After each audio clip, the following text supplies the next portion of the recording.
नमस्कार।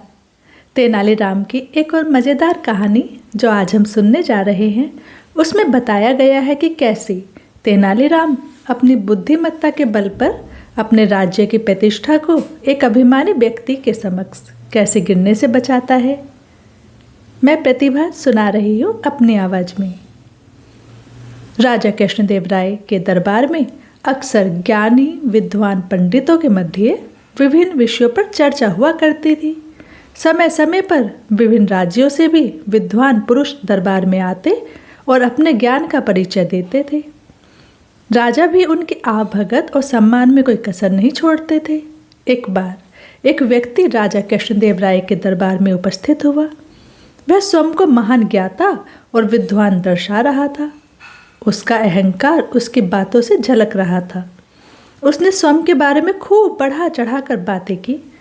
उसके बाद दरबार में बैठे ज्ञानियों को वाद विवाद के लिए चुनौती दी। उसकी बढ़ी चढ़ी बातों से सभी दरबारी सहम गए थे। अपमान के डर से किसी भी दरबारी ने उसके साथ वाद विवाद की चुनौती स्वीकार नहीं की। ऐसे में राजा ने तेनालीराम की ओर देखा तो तेनालीराम अपने स्थान से उठ खड़ा हुआ। वह विद्वान को प्रणाम करते हुए बोला, महाशय, मैं आपके साथ वाद विवाद के लिए तैयार हूँ। कल ठीक इसी समय मैं आपसे राज दरबार में भेंट करता हूँ। अगले दिन पूरा राज दरबार भरा हुआ था। विद्वान पुरुष अपने स्थान पर पहले ही पहुँच चुका था। बस सबको तेनालीराम की प्रतीक्षा थी। कुछ ही देर में सबकी प्रतीक्षा समाप्त हुई और तेनालीराम दरबार में उपस्थित हुआ। तेनालीराम राजा को प्रणाम कर वाद विवाद हेतु नियत स्थान पर विद्वान के समक्ष बैठ गया। अपने साथ मलमल के कपड़े से बंधा हुआ एक बहुत बड़ा गट्ठर लेकर आया था, जो देखने में भारी ग्रंथों और पुस्तकों का गट्ठर लग रहा था। विद्वान पुरुष ने जब इतना बड़ा गट्ठर देखा तो सहम गया। इधर राजा कृष्णदेव राय तेनालीराम के हाव भाव देखकर आश्वस्त थे कि अवश्य ही तेनालीराम किसी योजना के साथ उपस्थित हुआ है। उन्होंने वाद विवाद प्रारंभ करने का आदेश दिया। आदेश पाते ही तेनालीराम विद्वान से बोला, महाशय, आपके ज्ञान और विद्वता के बारे में मैंने बहुत कुछ सुना है, इसलिए मैं ये महान पुस्तक लेकर आया हूँ। आइए इस पुस्तक में लिखित विषयों पर वाद विवाद करें। पुस्तक देख पहले से ही सहमे विद्वान पुरुष ने पूछा, क्या मैं इस महान पुस्तक का नाम जान सकता हूँ? अवश्य।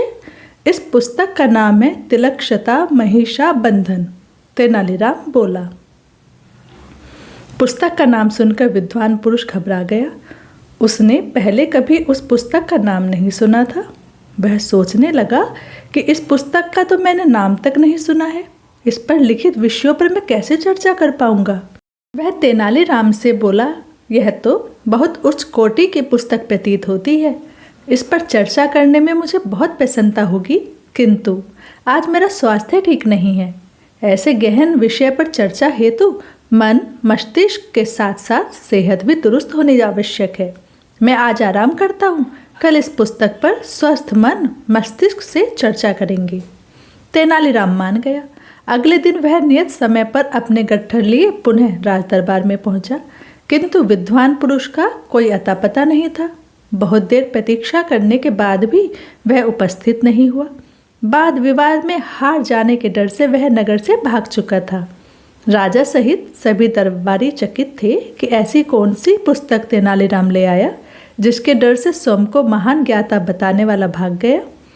राजा ने पूछा, तेनाली, बताओ तो सही, ये कौन सी महान पुस्तक है? मैंने भी आज से पहले कभी इस पुस्तक का नाम नहीं सुना है। तेनालीराम मुस्कुराते हुए बोला, महाराज, यह कोई महान पुस्तक नहीं है। मैंने ही इसका नाम तिलक्षता महिषा बंधन रख दिया है। इसका अर्थ तो बताओ तेनाली। राजा बोले, महाराज, तिलक्षता का अर्थ है शीशम की सूखी लकड़ियाँ। महिषा बंधन का अर्थ है भैंसों को बांधने की रस्सी।